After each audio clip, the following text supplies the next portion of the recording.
খিচুড়ি ছিল weather demand, তাই আজকে বানাবো সাদা খিচুড়ি আর মাটন আলুর ঝোল। এই রেসিপিটি এর আগে ট্রাই করেন নাই, তাদের কাছে এটা নতুন হতে পারে, ভাবনাই আসতে পারে সাদা আবার খিচুড়ি হয় নাকি। হয় হয়।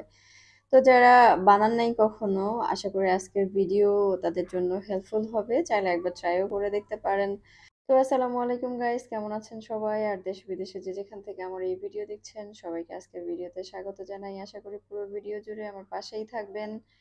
তো যেহেতু মাটন আলুর ঝোলও করব সাদা খিচুড়ির সাথে খাওয়ার জন্য, এজন্য মাংসটা আমি আগেই রান্না করে নিচ্ছি, কারণ মাংস হতে তো বেশি সময় লাগবে। তো মাংসটা আমি এর আগেও রান্না করে দেখিয়েছিলাম, অবশ্য এটা বিফ দিয়ে করেছিলাম যে স্টাইলে। এজন্য আমি আর মাংসের রেসিপিটা ওইভাবে শেয়ার করছি না, তারপরেও একবার বলে দিচ্ছি যে আমি মাংসটাকে ধুয়ে এটাকে আস্ত মশলা মানে এলাচ, দারুচিনি, লবঙ্গ আর তেজপাতা, আদা রসুন বাটা আর পেঁয়াজ দিয়ে 85% পর্যন্ত সিদ্ধ করে নিয়েছি। এরপরে মাংসটার মধ্যে আমি আলু দিয়েছি, আর তারপরে গুঁড়া মশলা যা কিছু আছে সব দিয়ে মাংসটাকে কষিয়ে পানি দিয়ে দিয়েছি। আলুটা আর মাংসের বাকি অংশটা সিদ্ধ না হওয়া পর্যন্ত। দেখতেই পাচ্ছেন মাংস আর আলু মোটামুটি সিদ্ধ হয়ে এসেছে। তো মাংসটাকে এক সাইডে রাখবো বাকিটুক হওয়ার জন্য, ঝোল কমে আসার জন্য। আর এদিকে আমি সাদা খিচুড়ি রান্নার প্রিপারেশনটা নিব।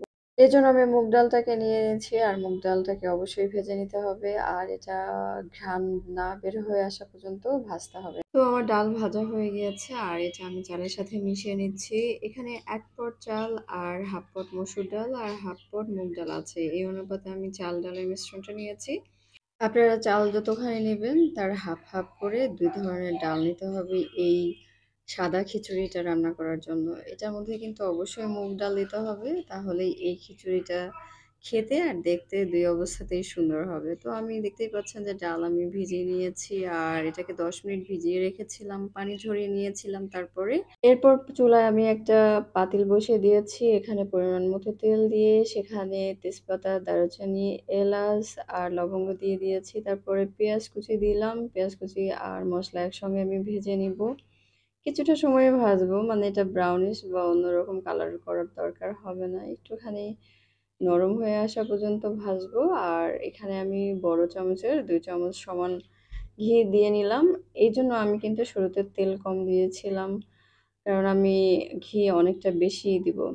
এরপরে আমি চাল ডাল একসাথে যে ধুয়ে রেখেছিলাম এটা দিয়ে দিলাম, আর এটা খুব ভালো করে আমি কষিয়ে নিব, এবং আমি অনেকটা সময় ধরে কষাবো। ধরেন 4-5 মিনিট পর্যন্ত কষাবো। যখন চাল ডাল একেবারেই ঝরঝরে আর হালকা লাগবে, তখন এটা ভাজা শেষ হবে। এর ফাঁকে দিয়ে আমি আদা রসুন বাটা আর কয়েকটা কাঁচামরিচ দিয়ে দিয়েছি। এখন এটাকে আরেকটু ভালো করে ভেজে নেব।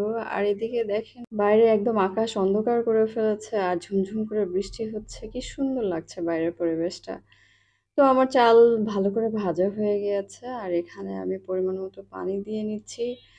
পানি দিয়ে আর এখানে স্বাদের জন্য আমি লবণ দিয়ে দিব। আর আমি তো কাঁচামরিচ আগেই দিয়ে নিয়েছিলাম। আপনারা চাইলে এই স্টেজে দিতে পারেন। এখন এটা ঢেকে দিলেই ২-৩-৪ মিনিটের মধ্যেই কিন্তু খিচুড়ির অবস্থা এরকম হয়ে যায়।